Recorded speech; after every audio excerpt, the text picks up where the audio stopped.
নমস্কার, আপনারা দেখছেন টিভি9 বাংলা। আমি শুভজিৎ রয়েছি আপনাদের সঙ্গে। আমরা আরো একবার সেই খবরের সেই আপডেটে নজর রাখবো। আরজি করের চিকিৎসক পড়ুয়ার তার মৃত্যু, রহস্যজনক মৃত্যু।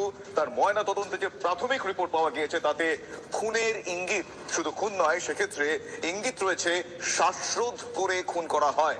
ধর্ষণের সম্ভাবনার কথাও এক্ষেত্রে উড়িয়ে দেওয়া যাচ্ছে না, তার কারণ ময়না তদন্তের প্রাথমিক রিপোর্টে ধর্ষণের কথাও কিন্তু উল্লেখ রয়েছে।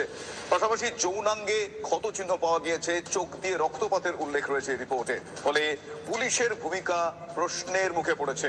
সিবিআই তদন্তের দাবি জানিয়েছেন বিরোধী দলনেতা শুভেন্দু অধিকারী। আপনাদের দেখাই বিস্তারিত। মহিলা চিকিৎসক পড়ুয়াকে ধর্ষণ করে খুনের অভিযোগে তোলপাড় রাজ্যের প্রথম সারির হাসপাতাল আরজি কর। কর্তব্যরত অবস্থায় চিকিৎসকের মৃত্যু কিভাবে, এই প্রশ্নে দিনভর তোলপাড়। চিকিৎসক পড়ুয়ার ময়নাতদন্তে শ্বাসরোধ করে খুনের ইঙ্গিত মিলেছে, চোখ দিয়ে রক্ত বেরোনো ও যৌনাঙ্গে ক্ষতেরও উল্লেখ রয়েছে রিপোর্টে। পুলিশের তদন্তে উঠে আসা তথ্য বলছে, রাত 3টে থেকে ভোর 6টার মধ্যে চিকিৎসক পড়ুয়ার মৃত্যু। পোশাক অবিন্যস্ত, গলায় ছোটে দাগ ছিল। মৃতের গলার ডান দিকের একটা হাড় ভাঙা অবস্থায় মিলেছে। সাধারণত গলা টিপে শ্বাসরোধ করার চেষ্টা হলে হাড় ভাঙার ঘটনা ঘটে। সে ধরনের কিছু হয়েছে কিনা খতিয়ে দেখছেন বিশেষজ্ঞরা। চেস্ট ডিপার্টমেন্টে পোস্ট গ্রাজুয়েটের দ্বিতীয় বর্ষের ওই মহিলা চিকিৎসক বৃহস্পতিবার নাইট ডিউটি করেন। সকালে সেমিনার হল থেকে তার নিথর দেহ উদ্ধার হয়।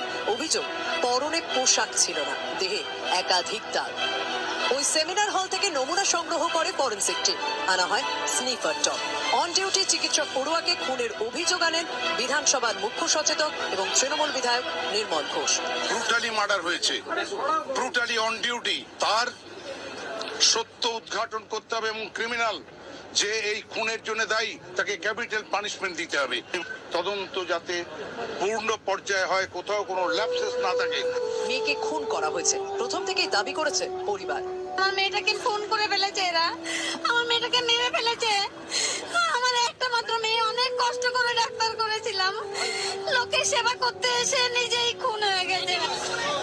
মৃত রহস্য উদ্ঘাটনে সিবিআই তদন্তের দাবিতে সরব হয়েছেন রাজ্যের বিরোধী দলনেতা।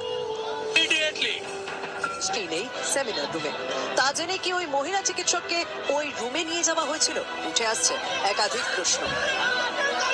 সৌরভ দত্ত, সুপ্রিয় গুহ,